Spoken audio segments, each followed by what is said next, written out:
Les premiers rayons de soleil, synonyme de réveil pour les reines des frelons asiatiques.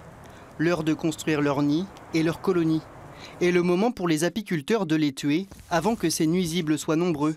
Jean-Marie Caillat a imaginé un piège sélectif pour éviter de tuer tous les insectes. Si un insecte se présente, l'odeur qui est ici va remonter jusque là, jusque dans les petits trous. Il va sentir que c'est plus concentré dans la cloche et il va rentrer dans le piège. Si une abeille rentre, elle fera le même chemin, mais normalement elle n'est pas attirée par l'appât qui est censé la repousser même. Si toutefois elle rentre, elle pourra ressortir. Il utilise également un autre type de piège vendu dans le commerce, mais celui-ci tue sans distinction frelons, guêpes, mais aussi abeilles. Toutes les solutions sont exploitées pour éviter une hécatombe dans les ruches.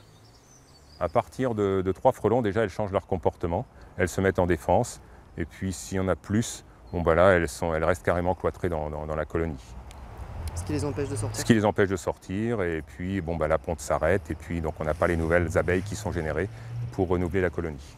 L'apiculteur utilise l'application Géofrelon qui permet de connaître l'emplacement des nids et des pièges installés.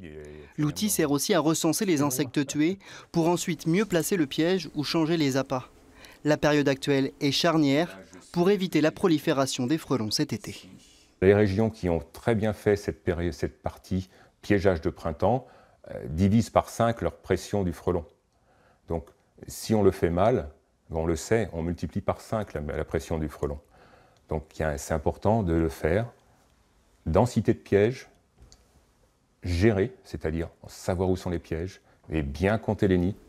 Géofrelon peut être la solution pour réguler la population des frelons sur le long terme. Voilà. Apiculteurs, mais aussi randonneurs et forestiers sont invités à y contribuer.